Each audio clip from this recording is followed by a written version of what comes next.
Hi, everybody. Welcome to Life Stories People Helping People. I'm Shara Goswick, your host, and I'm so glad that you're here. Today on the podcast, I speak with Susan Hensley, who started a program called Artful Transitions.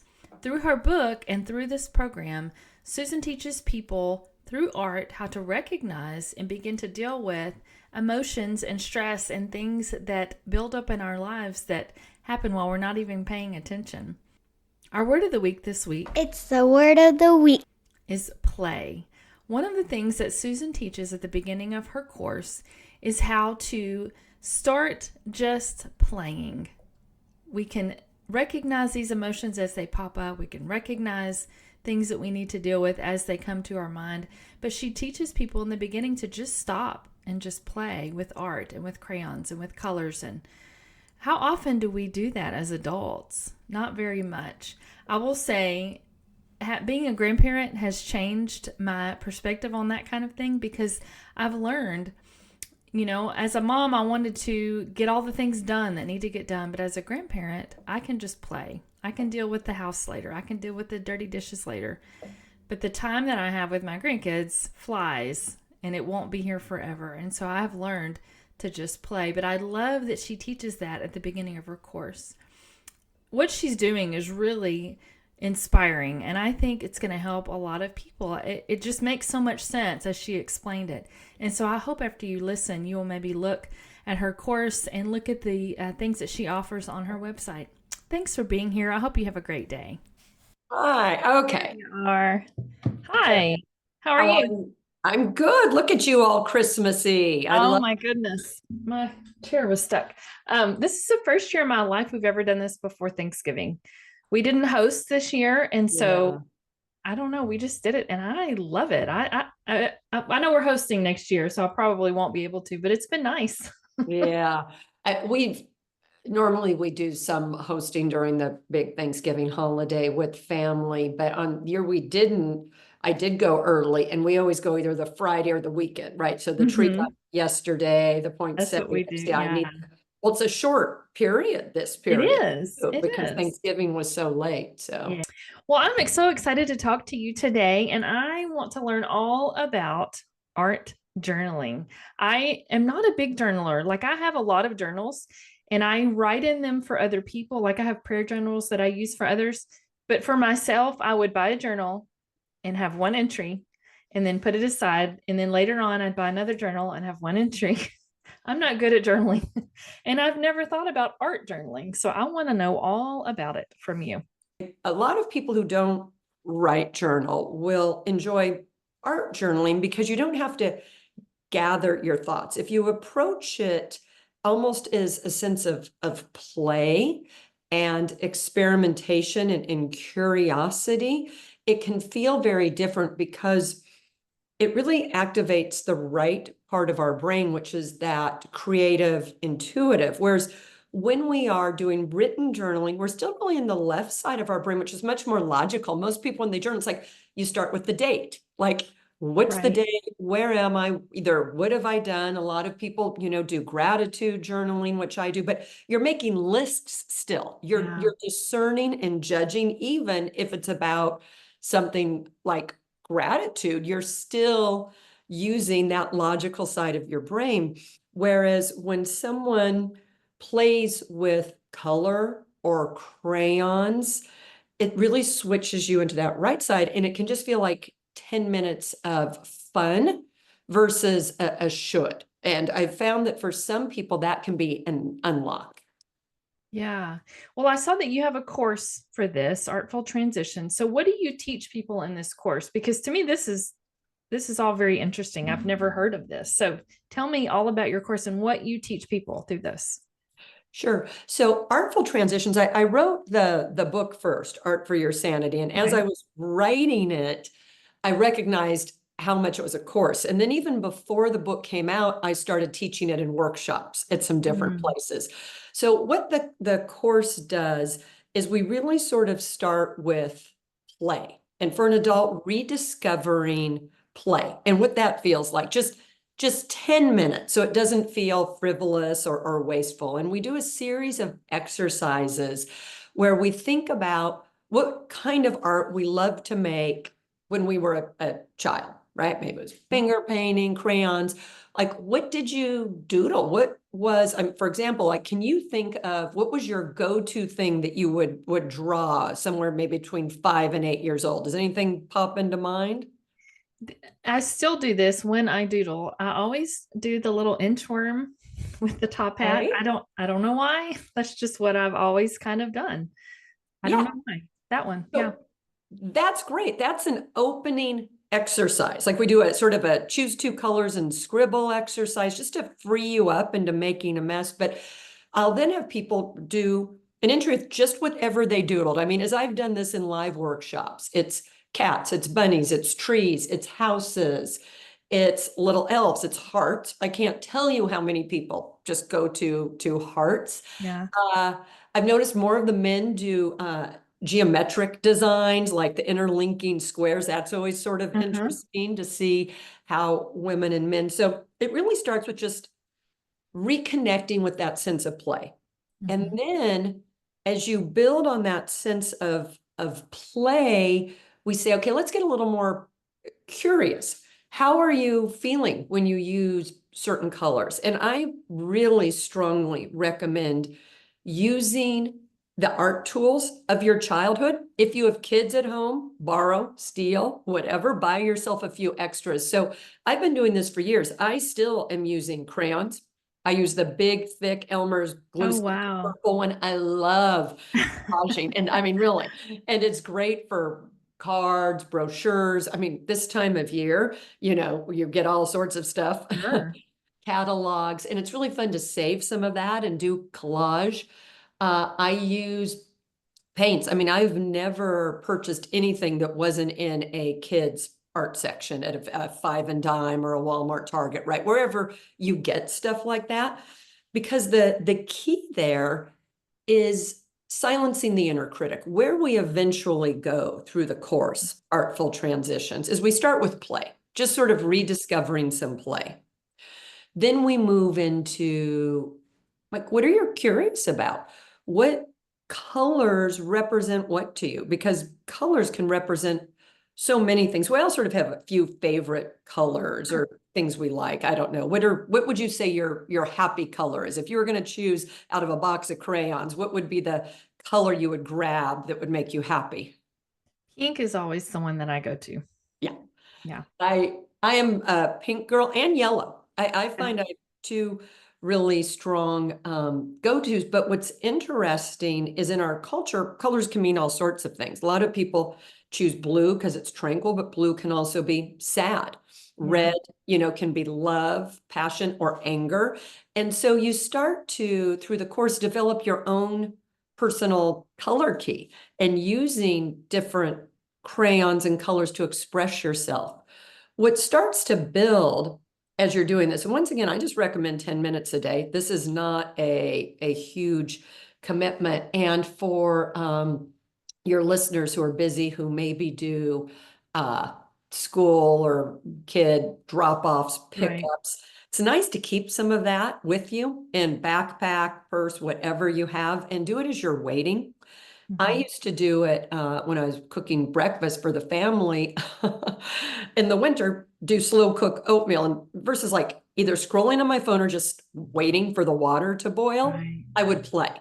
right? And as you follow through those stages, what happens is after a while, your art journal can start to be a container for processing more difficult emotions when they come up. You may turn to it when you're angry, sad, frustrated. Yeah. And I found for so many people, there's a common phrase I think we've all heard that when something is going on, they don't have the words. Like I don't have the Right. words to express color, collage, art. You don't need words, but it layers. We expect there to be multiple meanings in colors. And even if it's just scribbling, and it becomes a very safe container, right? It's just Yeah. art on a page that's yours and it's private. That's sort of like the third layer of the course is you get into using it to work through difficult emotions. And then we really end with some reflection because I found, and the point at which I realized I wanted to write the book, and I'd always joke that I never wanted to write a book. I had a first career in journalism, and everyone would always say, "You ever want to write a book?" I'd be like, "No, I'm never going to write a book."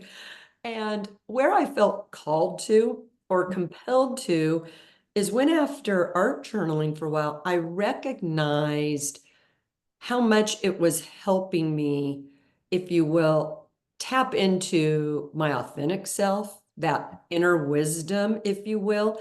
It really became almost a coach to myself. I do a lot of professional coaching, Mhm. and it was amazing with life transitions, what would come up, the images, people standing on a cliff or looking to Oh, jump when I wanted to switch careers, long paths, doors. You don't even know these images are there. You're not really that aware yeah. you're using them, but there's something speaking to you Hmm. when you really silence that inner critic and that voice. And that's one of the things I really love about art journaling is when you're playing with crayons, it's very hard to take yourself seriously.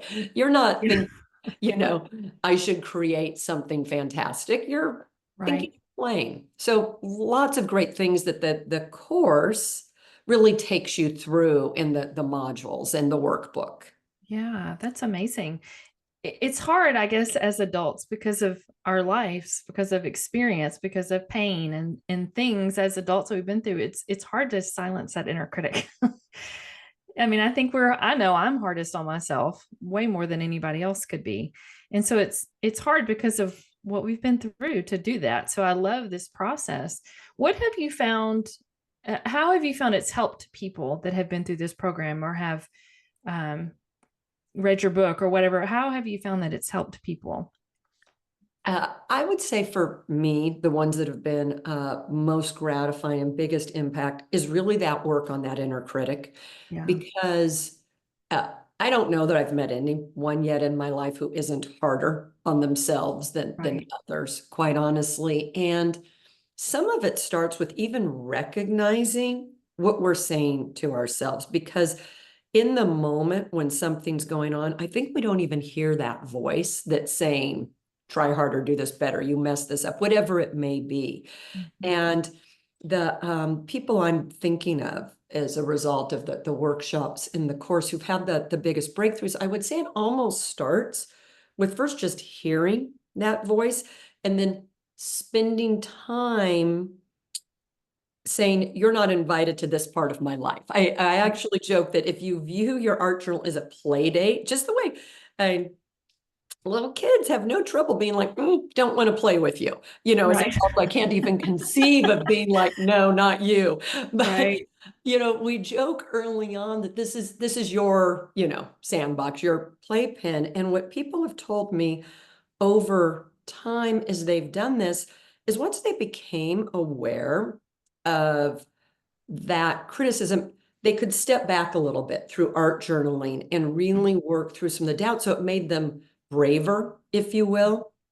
Art journaling can be really helpful in periods of life transition when there's a lot of worry and a lot of fear, and it can help people see through some of that inner critic work how resilient they are, Yeah. and also sort of reframing whatever that transition is from just worry and all the things that could go wrong to a little bit of anticipation. And just sometimes that confidence, that little boost makes all the difference, to get Yeah. out that worry cycle into a little bit of that excitement cycle. Yeah. I saw on your website, and you mentioned this, that you have been a coach and you had done all these other things. How did you even get to the point of writing your book? You said you never were going to write one. So how did you get to the point of even doing that? Life is so funny. It was really the darn art journal. So yes, I've had careers like 11 years in journalism and then about 20 plus years in corporate executive job. And both those jobs had a lot of rules, and you didn't Oh, yeah. share your messy, right? It was about fact checking and I was exposed to, because of the coaching side, first executive coaching, now I've moved into some transition and transformational coaching. Um, when I started to art journal, because I was really blessed with all these tools in my life, it was the one that felt the most fun. And I recognized just that little bit of fun made me lighter. And I thought, gosh, if this is helping me the way it's helping me with all that I've been exposed to and all I've had at my disposal, it could really help other people because it's so simple. And then Sure. it became it's just one of those life ironies. One, not only did I write a book, but I shared my journey in it. Things I'd never talked about: being bullied in my first career, struggling with pretty deep anxiety, Yeah. and fears. And so I went all this time sort of protecting myself, trying to look perfect in Right. these careers, to recognizing at this stage of my life, I want to just share if it helps people, because it's Yeah. obviously not for everyone, right? I mean, we're all different and different things resonate, but it just felt like I needed to not only share what it was, but even my experience. And that has been really freeing. But it was, I want to be careful with this word, but I felt compelled to, or called to Mhm. share it. Yeah. Well, that's how we overcome, though. That's a verse in the Bible that we overcome by the blood of the Lamb and the word of our testimony. I mean, I truly believe that we, go through hard things. It's not going to do anything if we don't help somebody, if we don't share and I get to help somebody. So I know your book is probably helping people all over the place because what a it's not simple, but it is simple. You make it simple, a way to deal with our emotions and think about what we're thinking about, and it sounds like you make it very simple for people to do that. So that's really good. I love it. I need to get your book. I haven't read it, but I need to get it because like I said, this whole journaling thing is all pretty new to me. So I love Yeah. that. What's your favorite thing about what you're doing with all of this? Oh, it's always going to be the people, right? And connecting and finding out if it helps someone, or helping someone through that transition. Yeah. A few minutes ago, you brought up that voice in our head and how it's mean. I think sometimes having another person or a source to share that with just helps a person realize they're okay. They're not alone.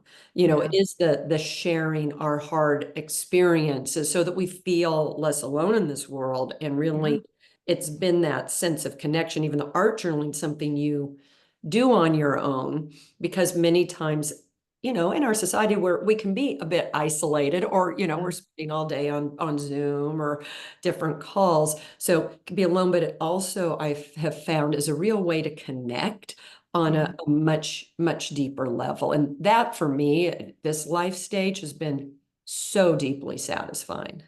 That's wonderful. Have you had any kids or young people go through this, or is it pretty much just all adults that are doing this? So I've definitely done it with children. Children, what's great is in the research I did for going into the book, there were some really terrific studies over the last, say, 5, 7 years that have come out about art and our brain on art. It's at about age 8 or 9 Mhm. that we get messages somehow that we're not maybe good at art, and we turn away from it and we worry about it. So very young children are tons of fun. They're just having a Sure. great time. I have found in working with some teens can be very self-conscious, so you don't ever want to work with them Yeah. in a group. Right. Teens have got to You're be not going to willing. get much out of that. No, and you got to be really, really, really playful. I have found, and maybe it's because of my life stage.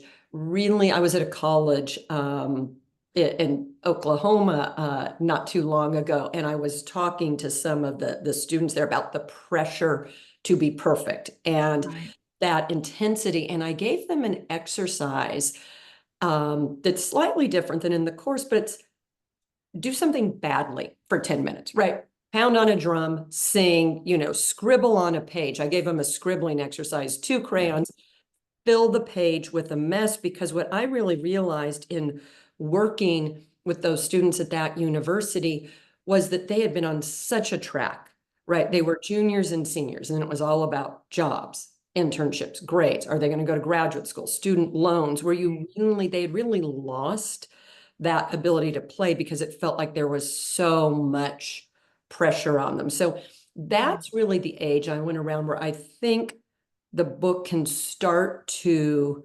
resonate, where people feel, I don't know that it's true, but feel that there is no time for anything really frivolous, or any time that is frivolous, go to scrolling or numbing.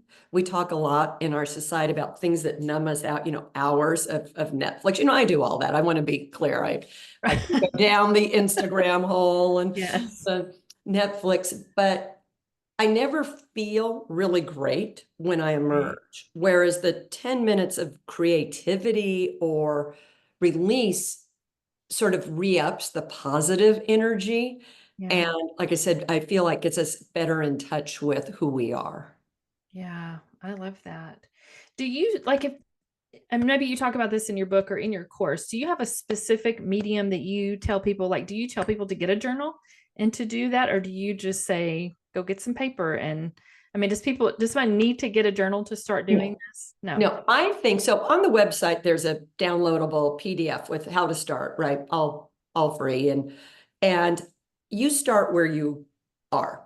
I had written journals because I've always liked to journal. So I started to plan one of those, and then I just got a blank one. Very, once again, inexpensive, because the moment you spend money more than a couple dollars, that darn inner critic comes right back and's like, you're wasting money, and why aren't you doing this? So the key is start where you are. Why I like a journal ultimately, and you could staple pages together as well, is you can look back, and that's where you start to see the themes emerge. That's where you really tap into that authentic self, or that inner wisdom that's, quite honestly, is going to keep encouraging you. We don't think it is, but it is amazing how we quiet the critic. There is so much encouragement in our souls and so many messages coming through. We just don't hear it very often. That's good. That's good. I hope people are encouraged with this. I hope people go get lots of journals and just begin. Is there anything that I didn't talk about that you want to mention, or? I think I've hit on this, but I think of, if a person's sort of curious about it, it resonates. There's sort of three things I would suggest. One is, if you're going to do it, bring a sense of play, like really sort of approach with, I want to play. Then curiosity, like, how did I feel doing that? Set a timer. Afterwards, you just sort of want to ask, how'd that feel? Good, bad, release, fun. I ask that in the workshops, and I'm always shocked at all the answers I get. And it's really revealing, and think about it. And then the third thing I really suggest, if you want to try it, is deep self-compassion, right? You want to look at what you've created. And I joke about being your own proud parent. I accidentally started art journaling because I actually went to an art class, and I made a brown mess. I didn't remotely understand if you didn't wait for paints to dry and this, and everyone else is learning about proportion and trying to draw a face. And I've got this brown mess. I loved my brown mess. I truly drove home that day. I remember it was a rainy Saturday about 6 years ago. And I put it on the refrigerator. My family are like, what the hell? And right, I was my own proud parent because I recognized how fun it was. In a lot of my career coaching I do, I tell people to, like, look for glimmers of joy, like look for something that just feels good to you. And so I recognized how fun the brown mess was. And so that's the self-compassion. So it's like, bring a sense of play, be curious, like, how'd that feel? Did I like to ask yourself some questions, and then sort of celebrate what you've done. Don't be like, oh, it's a mess. Like, if a 5-year-old had created that, what would you say about that? Like, give yourself that level of self-compassion.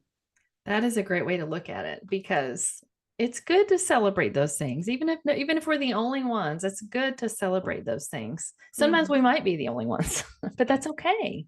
Well, in the theory of a journalist, you are the only one. It's Yeah, just for you. And I think so much of our lives, we're doing things for other people, which is terrific. Being yeah, in service to others is a beautiful thing, and you want to do that. But to do something like that that just gives you pleasant, that you're just proud of, right? If yeah, you think of, if you spent 5 minutes and you drew the inchworm with the top hat, you filled the page and you used pink and any other colors that made you feel happy, it would mean something to you. I bet right. you would look at that page and be like, wow. So that's the part I think is important. And that's sort of that self-compassion. And that helps. A few moments ago, you had asked me about the lasting impact I've seen. You do that periodically, and it does help silence that inner critic. And Yeah. it reminds you of how resilient we are and what we've been through. Yeah. One of the things that you did mention that I was gonna talk about, you said on your website that it's a medium just for you, that you don't have to show up for anybody else. And that's so important, I think, with self-compassion and being a proud parent of yourself. I think that's important. And not that it should only be that way, but I think it's good. Sometimes we do need to do those kinds of things for ourselves, especially as moms and wives and women who are doing everything for everybody else, which is important. And I've been a homemaker for most of my marriage, and I love it. I love, even though my kids are grown, I love taking care of my home and I love doing these things, but sometimes it's a lot. And so sometimes it's important to do things, take time for ourselves and do those things. Like I said, it's not simple, but it is simple. It's not something somebody's got to have a degree to do, or, come up with all this stuff. It's something they can do right now, right where they are. On the website, there's a downloadable PDF you can get if you're curious. There's also all the other things, of course, and video and book. But like I said, I did this to see if it helps other people, and it works Yeah, really well for some folks. So sure. I would say, if nothing else, check that out. And Yeah, yeah, bring some play, bring some curiosity, some yeah. self-compassion, and see how you feel after doing that for a while. I love it. And I'm going to make sure when I share this, I'll have your website and, point people to you so they know where to get all your stuff and learn what they can. Thank Great. you. Thank you. Have a good day. Okay, you too. Bye-bye.